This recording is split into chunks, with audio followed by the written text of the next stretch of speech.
Hola, bienvenidos a una nueva charla acerca de farmacología cardiovascular. En este pequeño módulo vamos a ver los fármacos esenciales en el aparato cardiovascular. Por un tema principalmente de tiempo, para que la clase no sea tan extensa, voy a dejar fuera a fármacos que sean, por así decirlo, coadyuvantes de enfermedades hacia enfermedades cardiovasculares, como son los antiagregantes, como son terapias fibrinolíticas o como son elementos del sistema lipídico, por ejemplo, fibratos o elementos similares. Y nos vamos a enfocar principalmente en los fármacos que intervienen directamente en todo el sistema cardiovascular. En pantalla pueden ver un pequeño esquema que confeccioné, en el cual se rescatan los principales elementos de regulación del sistema. Podemos ver, por ejemplo, que por parte del corazón tenemos el dromotropismo, inotropismo, cronotropismo. Del inotropismo y el cronotropismo se puede, eh, a partir de ello, obtener lo que sería el gasto cardíaco, que ya saben que es volumen sistólico por frecuencia cardíaca. Y obviamente eso también dependería de la precarga por la parte del volumen sistólico. El gasto cardíaco permitiría la generación de la presión arterial junto con resistencia periférica, lo cual permitiría el flujo tisular, y el flujo tisular permitiría finalmente aportar a lugares periféricos o aporte a circulación coronaria. Aquí hay varios detalles que puse, como por ejemplo, el cronotropismo y el inotropismo a su vez generan que la relación energética sea mayor. Vale decir, si tienes mayor frecuencia cardíaca, vas a tener mayor consumo, al igual que el inotropismo. Además, mayor frecuencia cardíaca significa menor tiempo diástole, por tanto, menor perfusión. Por tanto, también habría una inhibición directa hacia el flujo sanguíneo tisular. Y por otra parte, elementos como por ejemplo la precarga van a depender de la volemia, que depende de la diuresis y de la dilatación venosa. A mayor dilatación venosa, más difícil es que la sangre llegue al corazón, por lo tanto la precarga va a ser menor, y viceversa. Entonces acá en verde tenemos los fármacos que intervienen principalmente en estos puntos, como por ejemplo, a nivel de resistencia periférica, es decir, vasoconstricción, principalmente arteriolar, vamos a encontrar principalmente los IECA, los ARA2, entre otros. También puse acá antagonistas del calcio, que son un poquito ya mixtos, porque también, dependiendo de cuál es la clasificación de ellos, pueden actuar también en el corazón. Por otro lado, por ejemplo, en la diuresis tenemos evidentemente los diuréticos, después lo vamos a detallar un poco más. En todo lo que es la dilatación venosa y también la coronaria tenemos los nitratos. En lo que sería ya el sistema eléctrico del corazón, sea el dromotropismo o el cronotropismo, tenemos por ejemplo los inhibidores de la corriente IF, que son aquellos que interactúan directamente con la generación del impulso a nivel del nodo sinusal, y los antirrítmicos, que aquí ya tenemos varias clasificaciones que van a interrumpir a diferentes niveles. Por otro lado, por ejemplo, tenemos los digitálicos, que van a actuar directamente en el inotropismo, generando un aumento de este, y beta bloqueadores. Acá podría también haber puesto agonistas beta, también en la parte de inotropismo. Esos van a ser los principales elementos. Ahora, es frecuente que cuando se estudien estos temas, vamos a encontrar una división apuntada hacia la patología a tratar. Y principalmente yo quiero que se queden con este esquema, que considero que es un poco más fácil de entender, apuntando como al esquema en general, y luego a partir de esto vamos a ir desglosando hacia la patología a tratar. Entonces, por ejemplo, en este caso, se hace una parte como específica en lo que es la vasodilatación. O sea, acá se ven los mecanismos del calcio. Esto sería ya una célula de músculo isovascular, donde podemos ver que la contracción va a depender del sistema de miocina, de las cadenas ligeras, cadena ligera, interacción con actina, y esto depende de la calmolina, que a su vez depende del calcio. Por lo tanto, la existencia del calcio va a permitir finalmente toda la activación de esto. El calcio puede entrar por canales, pero también para que pueda interactuar correctamente, requiere de que este calcio esté en una porción libre. Y para eso necesita evitarse esta interacción con el GNP cíclico, que es un mecanismo de mente de óxido nítrico. Por tanto, el sistema oxonítrico va a inhibir la interacción de este calcio con la calmolina y a su vez la mayor entrada de calcio va a permitir que exista más calcio libre. A partir de esto podemos encontrar que diferentes fármacos actúan en diferentes niveles. Por ejemplo, en este caso, y ya podrán haber pensado un poco a qué apunta esta patología, principalmente aquí estamos hablando de fármacos que disminuyen lo que sería la angina, permitiendo ya sea una menor consumo metabólico por parte del corazón o mejorando la llegada de flujo coronario. Y acá se destacan principalmente los nitratos, los bloqueadores de canales de calcio y los bloqueadores beta. Partimos un poco con los nitratos. En el grupo de los nitratos, principalmente vamos a encontrar la nitroglicerina o trinitrato de glicerol, el dinitrato de isosorbide, el monohidrato de isosorbide.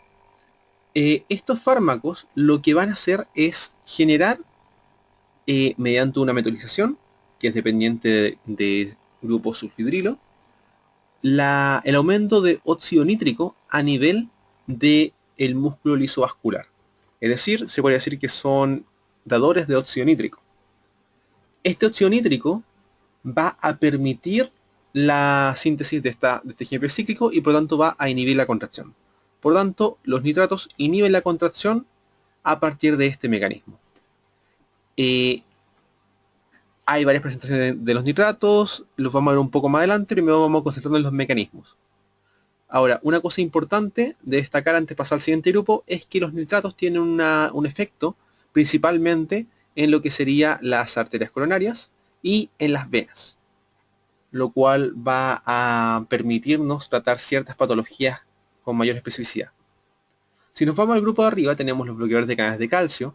En este grupo podemos ver que su efecto es inhibir los canales de calcio, estos son los tipo L, de 20 voltaje, y por tanto impiden que este calcio entre, y si no hay calcio dentro, finalmente no va a haber la activación de esta miosina. Entre este grupo tenemos dos clasificaciones, los dihidropirimídicos y los no dihidropirimídicos. Si son más detallistas, podríamos encontrar incluso 4 clasificaciones según el origen molecular. Sin embargo, para hacer a términos de función, con esas dos clasificaciones estamos súper bien para poder entenderlo. En este caso, acá se está viendo el nifedipino y la amlodipina, que estos dos serían del grupo de no dihidropirimídicos, y el diltiazem y el verapamilo, que son del grupo de los, nifedipino, amlodipina, los dihidropirimídicos, y diltiazem y verapamilo, los no dihidropirimídicos. ¿Cuál es la diferencia fundamental? Los que son dihidropirimídicos solamente van a actuar a nivel del músculo lisovascular en concentraciones terapéuticas. Sin embargo, los del grupo del diltiazem y del verapamilo van a actuar también sobre el corazón. Y por lo tanto, al actuar sobre el corazón van a generar efectos que principalmente se basan en una depresión de la fuerza contráctil y depresión de la demanda, o sea, del cronotropismo. Lo cual puede ser bueno o puede que no sea bueno, dependiendo del caso. Eso lo vamos a ir viendo un poco más adelante, pero ese es el concepto que tiene que quedar. Y otro grupo súper importante en estos casos son los bloqueadores beta. Los bloqueadores beta los vamos a dividir según la especificidad por ciertos receptores. Hay algunos que son específicos para el receptor beta 1, otros que actúan sobre beta 1, beta 2, y otros que incluso actúan sobre beta 1, beta 2 y alfa 1. Principalmente la función que nos importa es la beta 1, el resto es complementario. Y la función beta 1 nos importa porque gracias a la función beta 1 se va a inhibir el inotropismo, el dromotropismo y el cronotropismo. Principalmente hay una disminución del inotropismo más que del otro elemento, sin embargo ninguno de los tres se puede descartar. Ahora, disminuir todo esto va a significar que el corazón va a ocupar menos energía y por tanto su demanda de oxígeno disminuye. De esta forma podemos generar otra ayuda a este balance. Recuerden que la isquemia se produce cuando hay un desbalance entre lo que llega y lo que se ocupa. Acá estamos disminuyendo lo que se ocupa, Por lo tanto, con lo que está llegando, podemos sobrevivir por mucho más tiempo. En las siguientes diapos vamos a ver un pequeño resumen del mecanismo, ciertos aspectos fundamentales de los fármacos que están siempre en azul, y luego están los fármacos más ocupados. No puse todos los fármacos, solamente los que es indispensable que tengan que aprender. Y las dosis de cada fármaco en sus diferentes presentaciones. También son las más ocupadas, no son todas. Y al final están los RAM. En cuanto al grupo de los nitratos, ya habíamos mencionado que su efecto es aumentar el óxido nítrico, generan vasodilatación, también tiene un efecto antiagregante y actúan sobre venas y circulación coronaria. Recordar siempre que dependen de sulfidrilo. ¿Qué significa esto? Que cuando lo ocupamos, si lo ocupamos por un tiempo muy prolongado, que esto sería 12 horas, la cantidad de sulfidrilo se agota y por lo tanto es imposible el paso hacia óxido nítrico y por lo tanto se pierde el efecto, es decir, genera una taquifilaxia. Por lo tanto no se pueden ocupar de forma continua. En caso de ocupar algunas presentaciones bioral, se prefiere generar una dosis de carga en algún momento del día, ya sea con una dosis o con dos dosis un poco juntas en el tiempo, y luego dejar un periodo de descanso. Presentaciones más ocupadas. La nitroglicerina o el gliceril trinitrato también lo pueden encontrar. Principalmente se ocupa sublingual. La nitroglicerina sublingual se puede ocupar en dosis de 0,4 0,8 miligramos. Se ocupa cada 5 a 10 minutos. Su uso principalmente es como terapia rescate frente a un paciente que esté presentando un episodio de una angina de pecho. También se puede ocupar como terapia profiláctica antes del ejercicio. Se ocupa generalmente 10 minutos antes del ejercicio. Si vamos a otros grupos, por ejemplo, encontramos el dinitrato isosorbide. El dinitrato isosorbide tiene dos presentaciones, una presentación sublingual y una bioral. Sabemos que la sublingual es mucho más rápida, por lo tanto es la que se ocupa generalmente como profilaxis pre-ejercicio. En este caso son 15 minutos antes del ejercicio.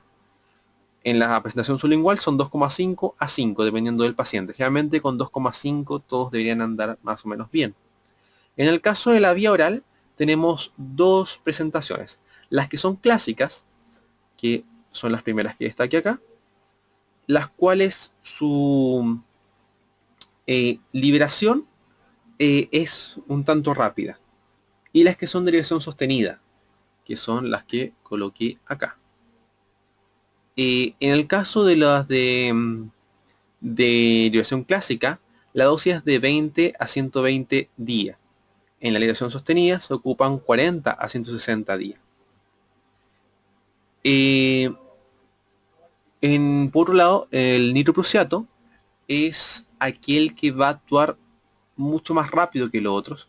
Nos va a servir para hacer una gran vasodilatación cuando necesitemos de una terapia rápida. Y su dosis va a ser de 0,5 a 1,5 microgramos por kilo minuto de carga. Una vez que coloquemos esta dosis, vamos a ir regulando, subiendo 0,5 en 0,5 cada 5 minutos hasta que el paciente haya controlado la presión arterial. Generalmente es como una terapia para pacientes con unas presiones muy elevadas, una crisis hipertensiva, por ejemplo. Y en cuanto a los principales RAM de los nitratos, son derivados principalmente de la vasodilatación, que puede ser ya la cefalea, pueden tener también flashen a nivel de las mejillas, se puede presentar una taquicardia refleja, y en el caso del nitroprusiato también se podría ver una acidosis metabólica. Pasando al siguiente grupo, bloqueadores de canales de calcio, aquí vamos a encontrar aquellos, como había mencionado, dihidropiridínicos y los no dihidropiridínicos. Elemento importante a destacar, en la familia de los dihidropiridínicos vamos a encontrar como efecto en el corazón un efecto que es más que nada indirecto, es una taquicardia refleja por sistema simpático debido a la vasodilatación. En cambio, ya hemos dicho que en el resto sí encontramos un efecto directo que sería un inotropismo y dromotropismo negativo. Entre los fármacos más ocupados tenemos por el grupo de las diroprimidas el nifedipino. El nifedipino también tiene dos presentaciones. Podemos encontrarla en una clásica, que se ocupan de 30 a 180, dividido en 3 dosis al día. Es decir, por ejemplo, 10, 10, 10. O en una elección sostenida, que sería 30-90 en una dosis día. En el caso del nicardiopino, el nicardiopino también tiene la misma variedad, una presentación clásica, una sostenida, presentación de 60-120 o 60-120. Sin embargo, en la sostenida cambia principalmente la cantidad de administración al día, por lo tanto mejora la adherencia al tratamiento. En el caso del amlodipino, la principal ventaja es que ya de por sí su vida media es más larga. Por lo tanto, aquí puse 2 veces viral, omitan eso. Por lo tanto, su administración va a ser una dosis única al día. Pasando a los no diropidímicos, tenemos el diltiazem. El diltiazem tiene su variedad en vía oral, en la cual se va a ocupar 60-180 2 veces al día, o en la variedad intravenosa, donde generalmente un paciente hospitalizado, paciente de urgencia, donde se parte con una dosis de 0,25 miligramos por kilogramo y luego se continúa con una mantención de 5 a 15 miligramos por hora. Principalmente aquí estamos ya apuntando a pacientes con arritmias o otros pacientes que necesitemos disminuir el inotropismo y el dromotropismo del corazón. El brevamilo va a tener también su versión oral, 240 a 480. El problema es que las administraciones 3 a 4 veces al día. Y destacar que si el paciente es un anciano o está usando algún digitálico, principalmente digoxina, la dosis es de 120 miligramos día. En el caso de la digoxina es porque el verapamilo aumenta la digoxemia y puede generar toxicidad. La dosis intravenosa sería 0.075 a 0.15 por kilogramo, se pasa lentamente 2 minutos, y luego a los 30 minutos, si persiste la arritmia que estemos tratando de tratar, se puede generar una nueva dosis de 0.15 por kilogramo en 30 minutos posterior. ¿Qué vamos a encontrar como efectos adversos? En el primer grupo, la taquicardia refleja, y en el segundo grupo es clásico la combinación de hipotensión más bradicardia. También podemos encontrar en el segundo grupo bloqueo AB segundo grado, tercer grado, y una cosa que es típica de ambos es el edema de extremidad inferior resistente a tratamiento.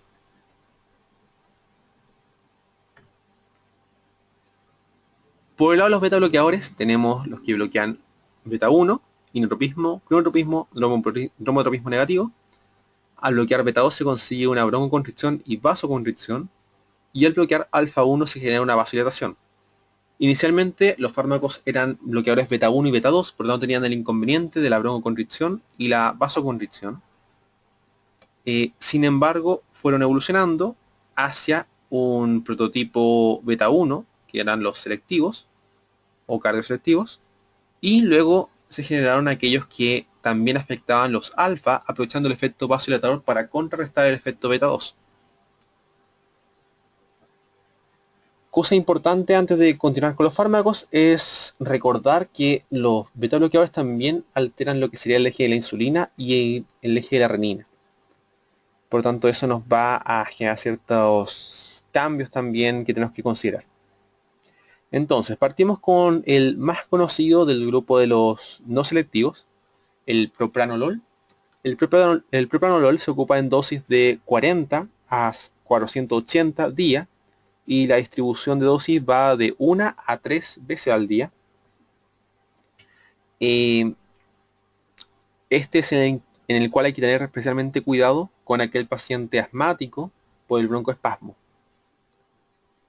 El bisoprolol es un fármaco que es selectivo beta 1 Ventajas de él es que se administra solamente en una dosis diaria, 2,5 a 10, y siendo cardioselectivo evitamos la parte de la broncoconstricción y el broncoespasmo. Metoprolol, prácticamente similar, 50-200, se puede administrar una dosis o dos dosis al día. Y el carvedilol es un fármaco en el cual vamos a encontrar una dosis de 12,5 a 50 y se administra 2 veces al día. Pasando al labetalol, es importante aquí destacar que en el labetalol vamos a encontrar un efecto a nivel beta 1, beta 2 y alfa 1. Por lo tanto, este fármaco va a tener un efecto vasodilatador y también va a tener el efecto de inotropismo y cronotropismo, dromotropismo negativo. Se suele ocupar mucho en crisis hipertensiva. El labetalol va a tener una presentación intravenosa, que es la más común. Se ocupa una dosis de inicio de 20 a 80 miligramos, se tiene que pasar de una forma lenta para evitar una hipotensión, y luego se va a continuar, se puede continuar con bolos cada 10 minutos, con un máximo de 300. Generalmente uno parte con 20, si no funciona, continúa otra vez con otro bolo de 20, puedo subir después a 40, después puedo subir a 80, y así hasta llegar a un máximo de 300 acumulado, o sea, sumando todo lo que le he colocado al paciente. Y en la presentación de vía oral tengo dosis de 200 a 1200 y se administra 2 veces al día.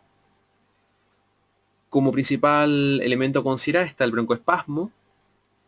También hay que pensar que aquellos que son no selectivos tienen también una vasoconstricción, por lo tanto empeoran patologías arteriales periféricas, paciente con claudicación intermitente o un paciente con un fenómeno de Raynaud van a verse afectados por estos fármacos. También podemos encontrar bradicardia y hipotensión y elementos propios del sistema de la bloqueo del sistema simpático, como es la fatiga. Además, el paciente no va a poder generar una respuesta simpática efectiva y por tanto, frente a una hipoglicemia, el paciente no se dará cuenta hasta que se presenten síntomas mayores a los solamente vegetativos, y por lo tanto hay que tener cuidado con los pacientes diabéticos. Además, puede predisponer a una hiperglicemia por reacción de la insulina, y también se pueden ver fenómenos de impotencia.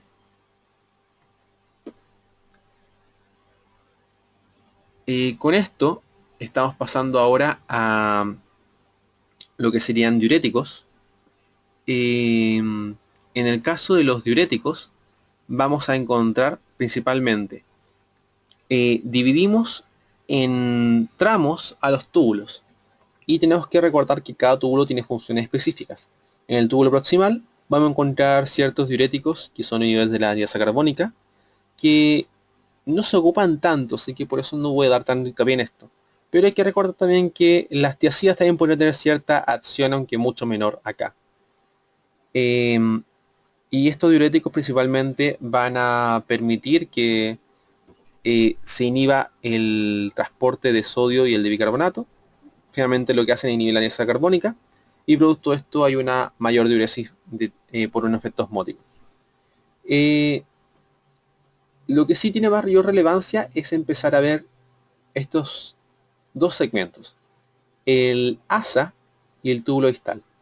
En el asa hay grandes funciones, principalmente está el transporte sodio 2-cloruro potasio. Este es un cotransporte que tiene como efectos, por un lado, la reabsorción de sodio, pero por otro, la generación de una concentración a nivel de intersticio medular, el cual va a ser aprovechado por el túbulo colector para generar un efecto de recaptación de agua. Por lo tanto, inhibir este transporte va a significar inhibir ese mecanismo que depende de la ADH. Por lo tanto, le estamos quitando ya un mecanismo de compensación al cuerpo, forzando una diuresis mucho más diluida. Además, cuando se impide la recapturación de sodio de cloruro, ese sodio va a pasar de largo hacia el túbulo distal y en el túbulo distal va a forzarse a recapturar más sodio. Pero en el trayecto de recapturar más sodio, para compensar la electronegatividad, bota más potasio. Por lo tanto, es típico que los inhibidores del ASA tengan gran pérdida de potasio. Además, por este mecanismo de compensación con el túbulo distal, es porque cuando asociamos un diurético de ASA con una tiazida, el efecto se potencia. Hay una sinergia entre estos dos. Si pasamos al túbulo distal, aquí tenemos las tiazidas. Son elementos que van a bloquear el cotransporte sodio-cloruro. Al bloquear este cotransporte, como estamos ya casi en la parte final de los túbulos, la cantidad de reabsorción de, o sea, la cantidad de diuresis que va a aumentar no va a ser tanta como un diurético de ASA, que está mucho más precoz y que involucra más mecanismos. Sin embargo, tenemos un porcentaje que no es menor y que tampoco tiene tantos efectos negativos para el cuerpo. Salvo recordar que si hacemos un zoom en esta parte, existe un cotransporte sodio-calcio también. Y por lo tanto, afectar lo que sería este transporte sodio-cloruro, afecta la concentración de sodio y por lo tanto también puede afectar el metabolismo del calcio.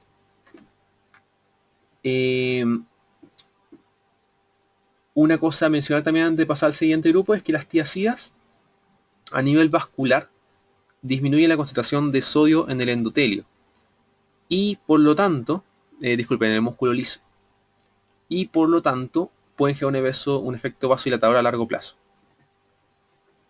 También en el túbulo distal, pero ya en la porción de la parte del colector, vamos a encontrar que es donde va a actuar la aldosterona. La aldosterona lo que va a hacer es generar bombas sodio-potasio en la membrana basolateral, y en la apical generan canales CNAC, canales de potasio, y también se genera un transporte de hidrógeno. Hay fármacos que se llaman los diuréticos ahorradores de potasio porque su efecto va a impedir la pérdida de este potasio, que pueden tener efectos a nivel de impedir que la aldosterona actúe, por tanto no se expresa en estos canales, o bloqueando directamente los canales. Y en estos casos, el paciente no va a tener, o sea, si usáramos dosis muy alta, podríamos tener un efecto diurético, bloqueando el sistema de la aldosterona. Sin embargo, realmente en las dosis que la ocupamos, el efecto diurético no es tan grande. Sin embargo, nos vamos a beneficiar de otros elementos que se producen al bloquear el eje de la aldosterona, que vamos a ver un poquito más adelante. Entonces acá, como siempre, pequeño resumen del mecanismo. En los de ASA, habíamos dicho que se inhibe el transporte sodio-potasio 2-cloruro y aumenta la diuresis. Recordar que se genera una hipocalemia secundaria. Esto va a generar que la volemia disminuye, por lo tanto, nuestra presión debería bajar. Cosas importantes, puede estimular la renina porque al alterar estos transportes de sodio y cloruro, el sodio va a pasar con mayor fuerza, o sea, va a pasar en mayor cantidad hacia los túbulos distales y por tanto en la mácula densa, que está un poco más adelante, se va a sensar más. Esto va a generar la mayor estimulación del sistema renina-angiotensina-aldosterona. Además, otra cosa interesante es que también podría haberse un efecto vasodilatador venoso. Y es por eso que los diuréticos de ASA podrían tener o tienen una función en lo que sería el edema pulmonar agudo. Cosa también que hay que considerar es que si tenemos un diurético de ASA y yo dejo de ocuparlo, el intersticio medular, que quedó muy hipotónico, va a tener que de alguna forma regularse, volver a su estado original. Y eso va a generar que se disminuya la natriuresis, voy a tener una mayor recapturación de sodio.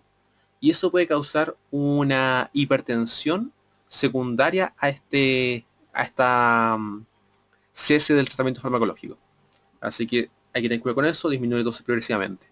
Y otra cosa es que cuando se ocupan inhibidores de la prostaglandina, o sea, COTS, vamos a tener una disminución del efecto diurético. Hay una interacción ahí con el transporte NK2Cl. La dosis de furosemida va de 80 a 160 días y se puede ocupar también de forma bioral o como presentación intravenosa de 40 a 80, la mitad.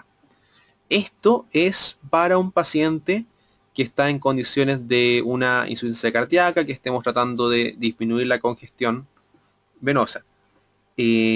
Para problemas renales son otras dosis que no vienen al caso en este momento.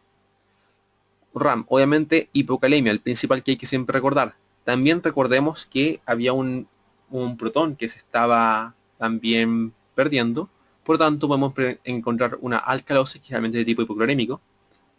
Y también cuando se altera el transporte a nivel del asa de Henle, se altera la electronegatividad en ese ambiente.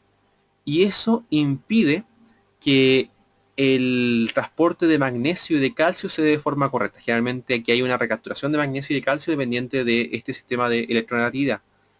Al no producirse, podemos encontrar una hipomagnesemia y una hipocalcemia, la cual pueden predisponer a arritmias.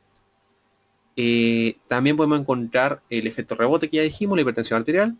Y, cosa importante, cuando supera la dosis de 160 se puede empezar a ver ototoxicidad.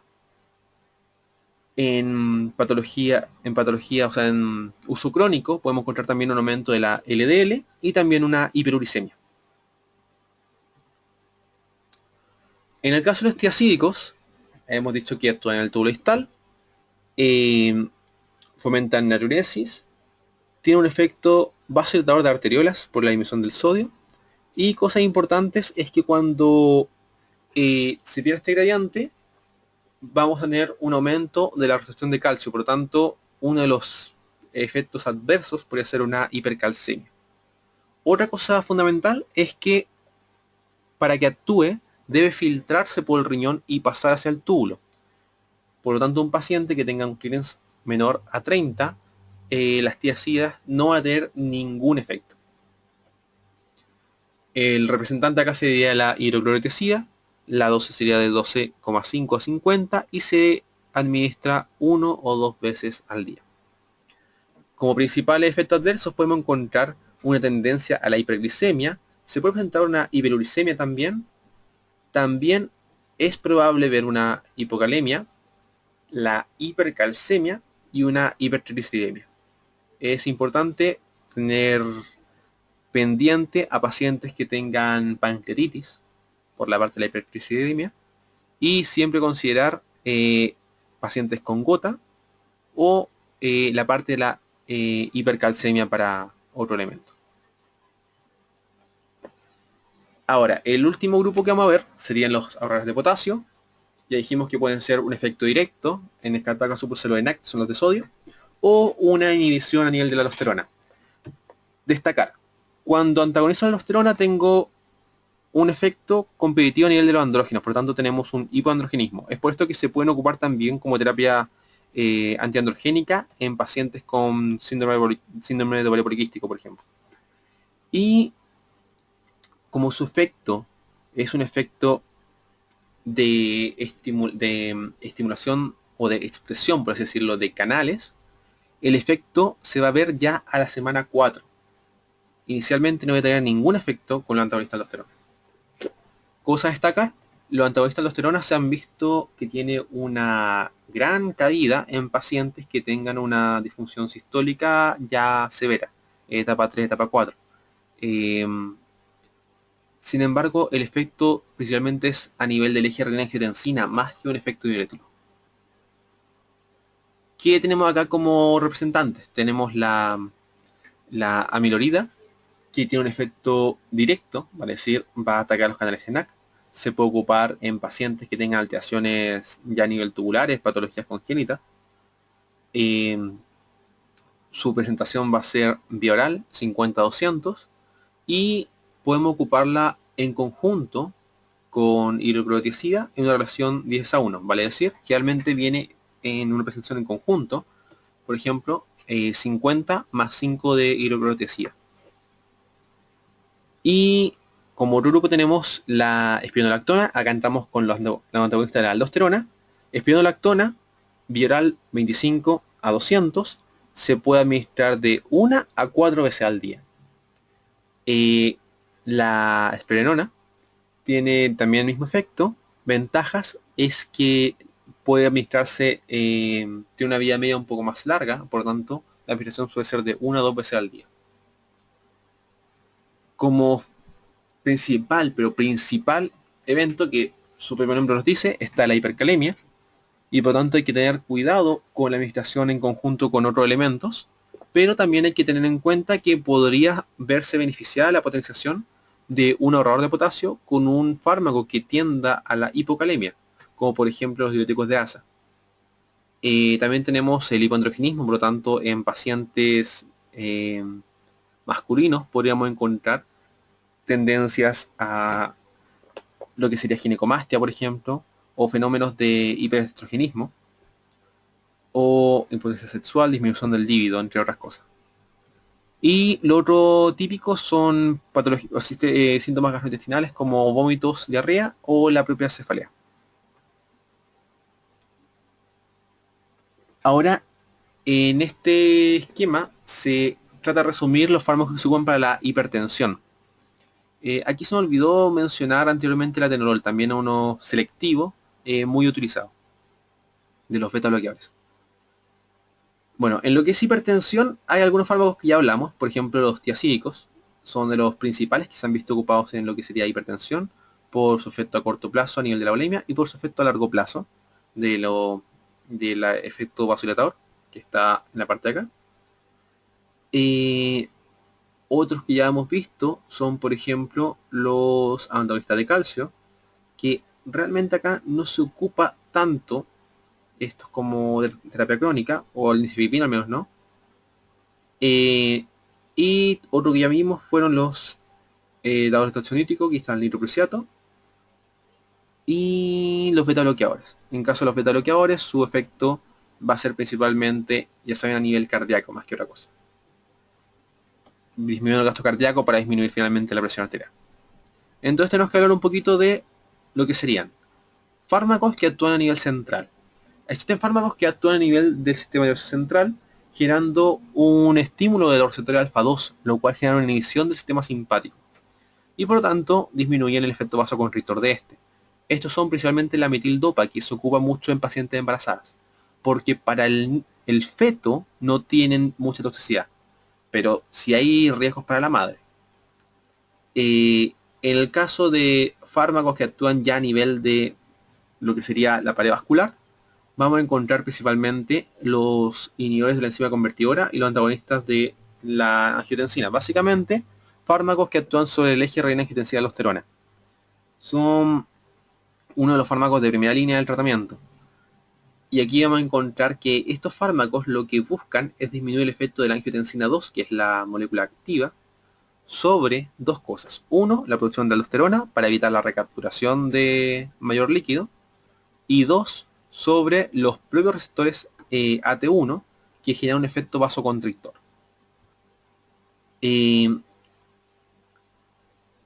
Otro fármaco que vamos a ver acá sería, por ejemplo, la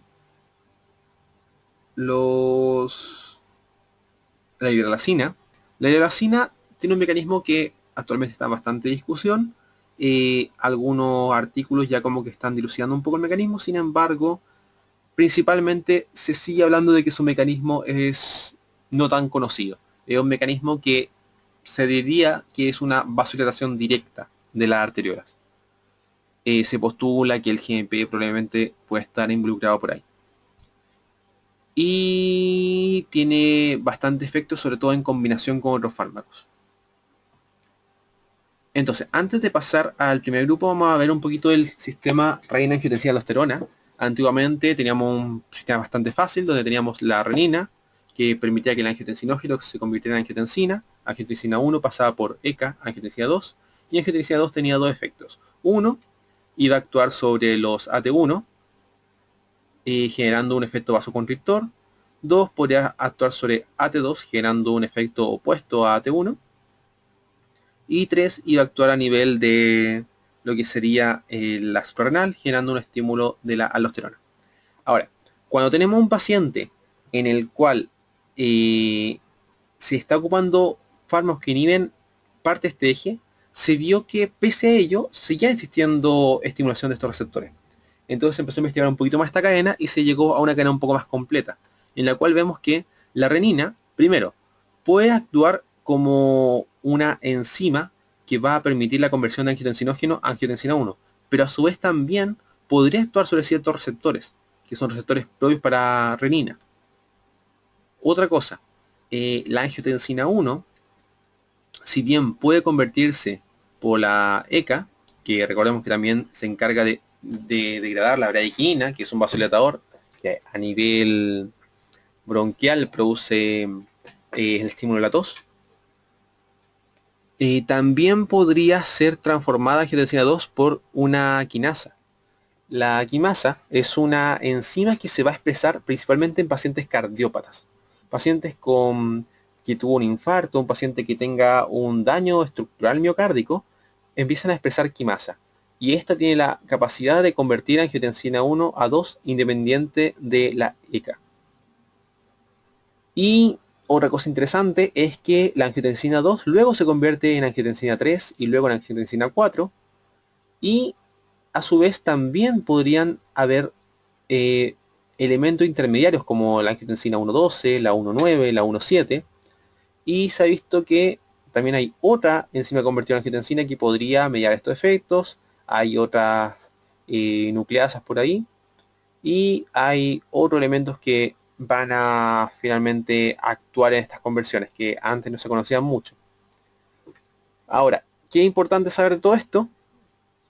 Finalmente que cuando tengo un paciente que está siendo tratado con un inhibidor de la angiotensina, o sea, de la enzima convertidora de angiotensina, lo que voy a generar es un bloqueo a nivel de la conversión de angiotensina 1 a angiotensina 2, lo cual puede ser efectivo porque impide la generación de estos elementos.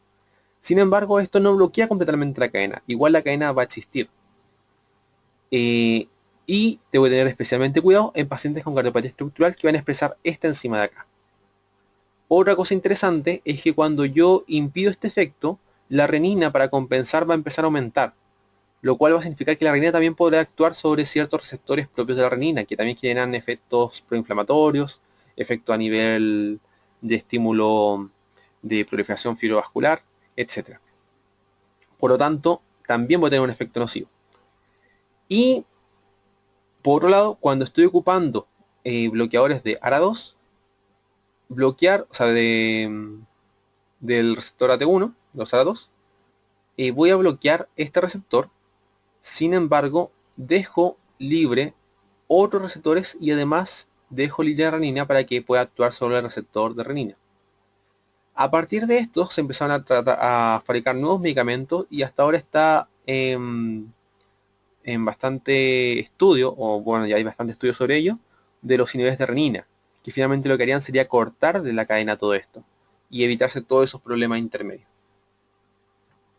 Entonces, en cuanto al eje, se inhibe la angiotensina 2, lo que va a hacer realmente es inhibir el efecto vasopresor, inhibir la estimulación de la aldosterona y la remodelación miocárdica.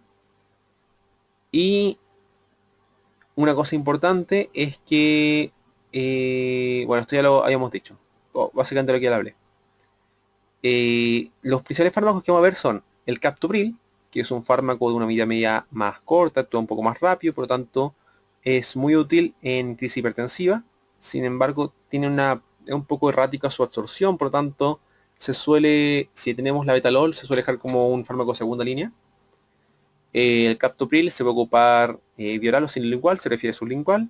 La dosis sería 25, se puede repetir cada 5 minutos con un máximo de 3 veces.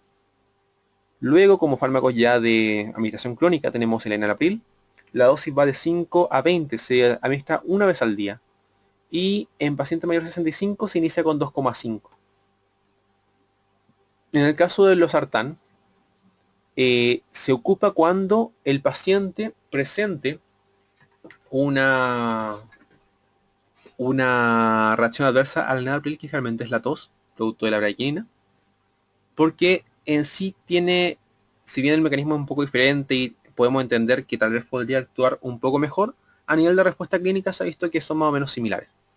En cuanto al losartán, su dosis de 25 a 100 también se ocupa una vez. Y cosa importante, esto para hipertensión, pero en paciente con insuficiencia cardíaca se podría partir con una dosis de 12,5, insuficiencia cardíaca sin hipertensión, que básicamente va a ser buscando impedir la remodelación miocárdica. El alisquirén es un fármaco inhibidor de la renina, se ocupa una dosis al día y la dosis va de 150 a 300 días. Ahora, el principal RAM que vamos a encontrar es la tos en el IECA. También pacientes que tengan una estenosis de arteria renal bilateral podrían tener una insuficiencia renal, porque el uso de inhibidores de la angiotensina 2 también va a causar una disminución de la regulación de la arteriola aferente. Y por tanto, en un paciente que tiene ambas arterias alteradas, podríamos tener un efecto deleterio. Por otro lado, podemos encontrar una hipercalemia, producto del efecto a nivel ya de la aldosterona. Y también en el alisquirén lo principal que se ha visto es la diarrea. Acá tenemos un ejemplo de qué pasa con las concentraciones de distintos metabolitos con los distintos fármacos. Los IECA pueden ver que la angiotensina 1 está bastante aumentada, la 2 obviamente está disminuida, pero la renina está aumentada. Y esta es la tasa de conversión de renina. También está aumentada. La renina trata de convertir mucho angiotensina 2 a angiotensina 1. Lo cual también significa que la renina va a estar más activa y por tanto va a actuar más sobre su receptor. En el ARA2 encontramos básicamente lo mismo. Acá tenemos mucha angiotensina 2. Sin embargo, como no actúa sobre su receptor, encontramos el mismo efecto.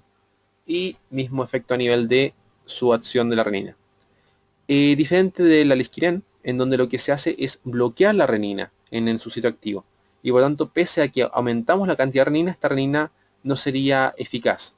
Ahora, el alisquirén no bloquea exactamente su función a nivel del receptor de renina. Se están estudiando nuevos fármacos que realicen esa función. Lo que hacen es impedir la conversión a angiotensina 1 y por tanto evita todas las rutas intermediarias que podrían generarse dentro del eje. Ahora, otros fármacos, ya habíamos hablado de la metildopa, de acción central, actúan sobre alfa 2, se ocupan en embarazadas principalmente en dosis de 750-200, 3 a 4 veces al día. Algunos dicen que empezar con 250 cada 8, que es el 750, es una dosis subterapéutica, sería empezar siempre con 1 gramo día. Pero ahí ya es cosa del médico tratante. Principalmente se ha visto que sobre la madre podríamos encontrar anemia hemolítica y lupus inducido por fármaco. La hidralacina, falta una D, mecanismo no muy conocido, tiene un efecto de relajación de la músculo de la arteriola. La dosis va de 40 a 300, se administra 4 veces al día, lo cual hace un poco difícil su adherencia. Podemos encontrar cefalea, intolerancia digestiva y también podemos encontrar en dosis alta lupus-like. Y ya pasamos a lo que serían fármacos que actúan a nivel cardíaco. Aquí vamos a destacar que vamos a ver precisamente la fuerza contráctil en esta parte, porque el otro fármaco ya lo vimos un poco en los partes anteriores. Y aquí encontramos principalmente el grupo de los inotrópicos. Entre los inotrópicos tenemos varios, tenemos 4 clasificaciones, pero les vamos a destacar principalmente 2. Los digitálicos, que son agentes que bloquean la bomba de potasio. Aquí tenemos la digoxina. Efecto de esto se va a producir un bloqueo de los sistemas de eliminación de calcio. El cuerpo, o sea, el músculo cardíaco trata de eliminar calcio después de que lo ocupó, pero para esto requiere este gradiente de sodio. Al no existir, el calcio se queda acumulado y por lo tanto genera una mayor cantidad de calcio intracelular en la siguiente contracción. Además, bloquear lo que sería la homocidio de potasio, también tenemos un efecto que podría alterar lo que sería el tromotropismo, y también se ha visto que la digoxina tendría un efecto de estimular el sistema vagal. Por otro lado, a nivel de fármacos simpático-miméticos tenemos la dobutamina, que lo que nos importa de acá es su efecto sobre el receptor beta 1. Este es un agonista y por lo tanto va a aumentar su efecto de estimular el AIP cíclico, lo cual va a favorecer la mayor entrada de calcio y también va a favorecer la mayor salida de calcio desde el retículo. Finalmente, el aumento del calcio va a permitir que exista mayor interacción actina-miosina y por tanto mayor fuerza contráctil, es decir, va a aumentar directamente el intropismo. Esto ya puede un poco sobrecargada, pero resume todo lo que son los inotrópicos. Tenemos que su mecanismo ya lo habíamos hablado anteriormente. Destacar que los digitálicos también potencian el tono parasimpático, por lo tanto hay un efecto cronotrópico y dromotrópico negativo. Y en cuanto a digitálicos, la digoxina es el principal representante. Para tener un tratamiento efectivo buscamos una digoxemia entre 0,5 a 1 nanogramo por ml y se parte con dosis de cargas. Generalmente se usa una dosis de 10 a 15 microgramos por kilogramo día. Se divide en 3 dosis, sin embargo la primera dosis tiene el 50% del cálculo y 25-25 las siguientes dos. Y luego se va a continuar con una dosis de 0,125 a 0,5, una o dos veces al día, tratando de buscar este rango terapéutico. Generalmente se ocupan tablas para poder ajustar todo esto.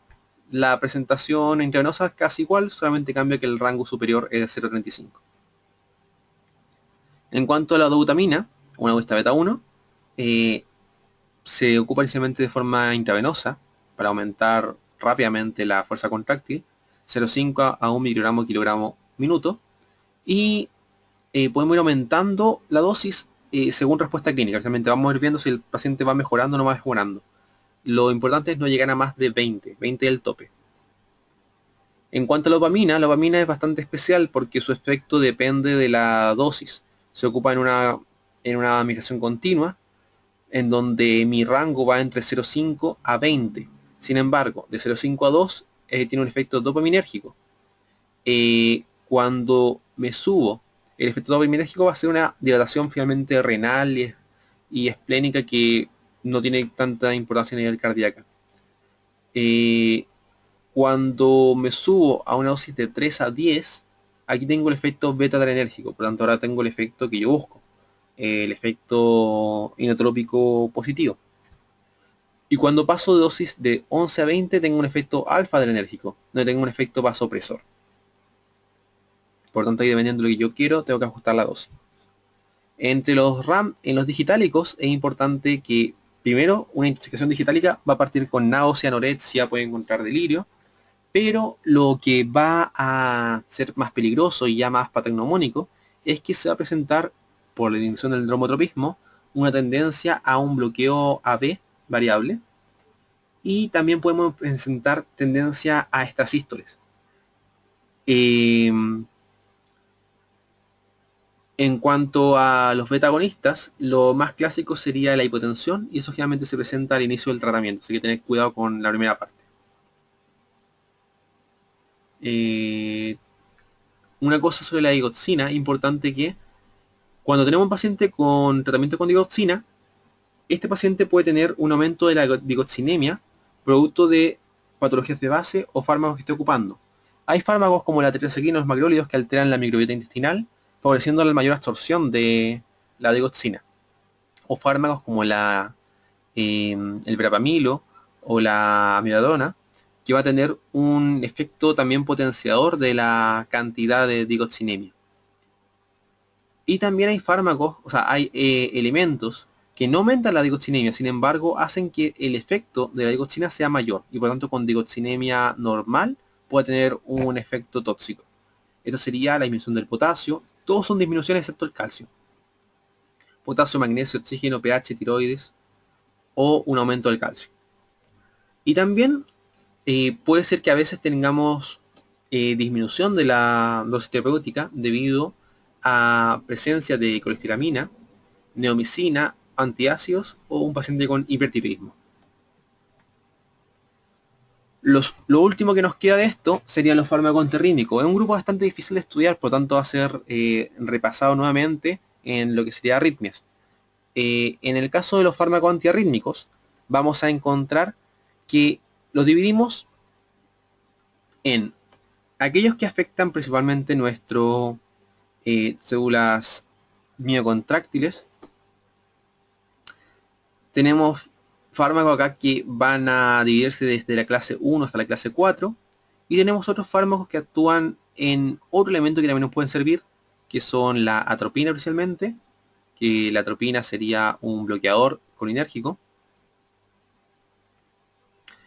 Y potenciando la frecuencia cardíaca.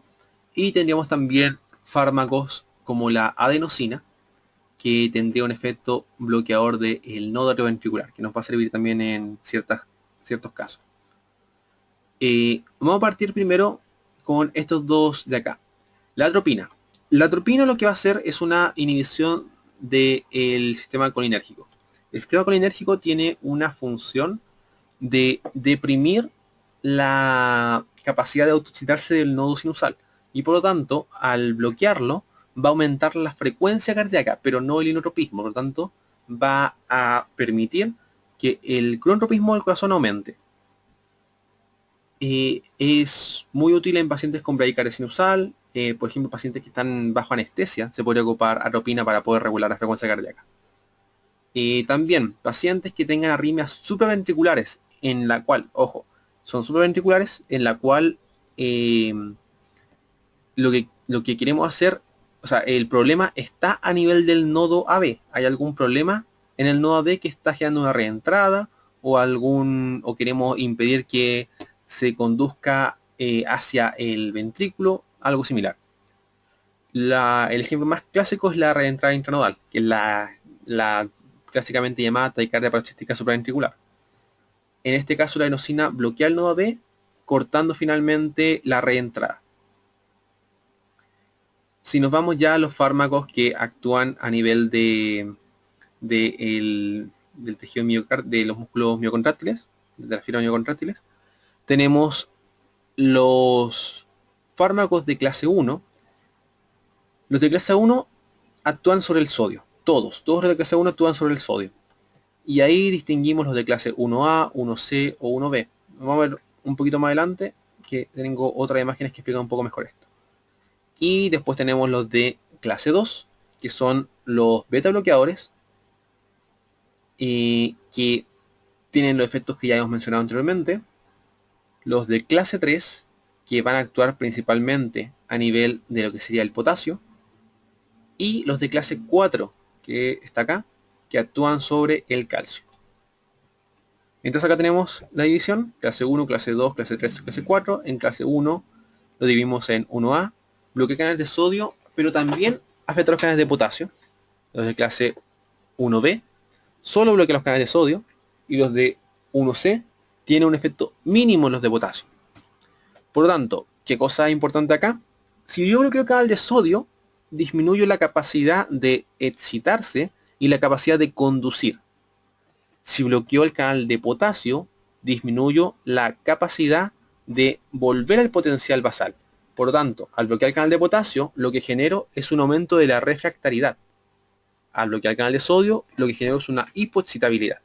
Entonces, el 1A genera un efecto de disminuir la refractariedad, o sea, de aumentar la refractariedad, y también de disminuir la excitabilidad y el dromotropismo. En cambio, los del 1B solamente afectan la excitabilidad y el dromotropismo. Los del 1C generan un efecto mínimo en la refractariedad. Principalmente son más o menos similares al 1B. Cosas a considerar es que cuando se aumenta esta refractariedad, significa que también se va a prolongar el QT. Y por lo tanto ya sabemos que eso podría predisponer a otros tipos de arritmias. En general, todos los antiarrítmicos se dice que son proarrítmicos, porque si bien frenan una cosa, dejan un espacio para que otra pueda aparecer. En el caso de la clase 2, bloquean los sectores beta-adrenérgicos, generando un cronotropismo un dromotropismo negativo, por lo tanto disminuyen conducción y disminuyen la excitabilidad. Los de clase 3 bloquean canales de potasio, por lo tanto generan una refractariedad mucho más prolongada. Aquí el principal es la amiodarona y es muy útil casi para todo. Hay un dicho que dicen que si una arritmia no sale con nada, le deja amiodarona y probablemente va a salir.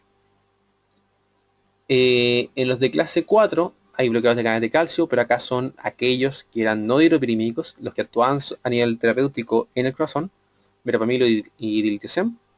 Y estos, al bloquear el canal de calcio, van a tener un efecto de disminuir lo que sería nuestro potencial. Entonces acá tenemos una fibra miocontráctil y una fibra autoexcitable. Podemos ver que los tipos de canales son diferentes. En el caso de las miocontráctiles, el sodio manda esta fase. Sin embargo, en el caso de los que son autoexcitables, la primera fase la manda el calcio. Por lo tanto, esto va a ser importante a la hora de evaluar los del grupo 4. Y acá tenemos un resumen de casi todos los fármacos que se ocupan. Quinidina, por ejemplo, estos primeros tres son del grupo 1A. Podemos ver que afectan al sodio, al potasio. También algunos tienen efectos muscarínicos o adrenérgicos. Los del grupo 2, lidocaína, solamente afecta al sodio levemente, casi no se ocupan como antiarrítmicos. La flecainida, propafenona, tienen efecto a nivel de sodio, casi tanto como los del grupo 1A, pero también un efecto mínimo sobre el potasio. La propafenona también tiene un efecto beta, que también va a ser bueno en ciertos casos. Aquí tenemos el propanolol, típico para el uso de efecto antiarrítmico por la categoría 2. La amiodarona, que si se dan cuenta tiene un gran efecto a nivel del canal de potasio, sin embargo también afecta el canal de calcio, también afecta el canal de sodio y también tiene un efecto adrenérgico. Básicamente va para todos lados. Y luego tenemos adenosina, verapamilo, que va a tener un efecto a nivel del canal de calcio principalmente. Y aquí están las dosis.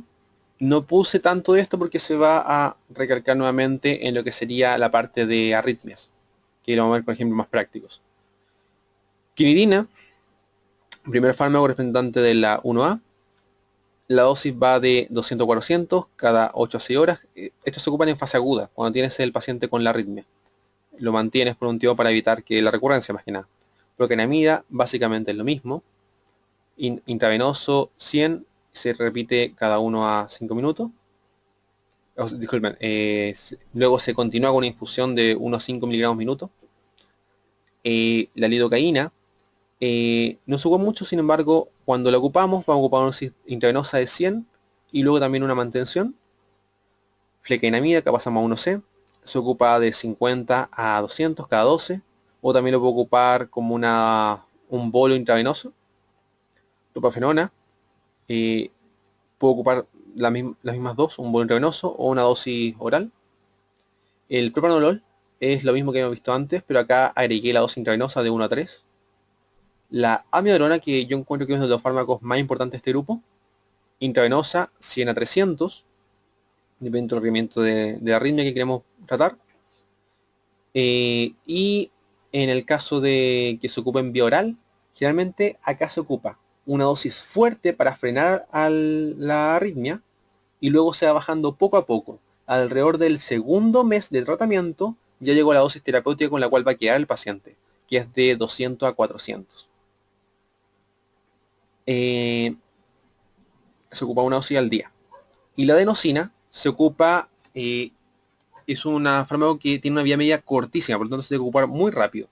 Se ocupa en dosis de 6 a 12 si el paciente es consumidor de cafeína. Se coloca la dosis y luego se pasa un poco de suelo fisiológico para poder hacer que esta llegue más rápido. Se va a evaluar en ese momento con un registro electrocardiográfico si la arritmia cede. Si la arritmia cede, entonces terminó el tratamiento. Si no, lo repito cada un minuto. La vida media es cortísima, así que no me voy a preocupar de eso. Sin embargo, se ha visto que si no funcionó en 3 dosis, no va a funcionar. Por lo tanto, máximo de repetición son las 3 dosis. Y con eso terminamos todo lo que es farmacología cardiovascular. Ya les dije que antiagregantes y hipolipemiantes no están en esta parte, pero lo vamos a ver lo vamos a tocar en temas más adelante. Bueno, nos estamos viendo en el siguiente.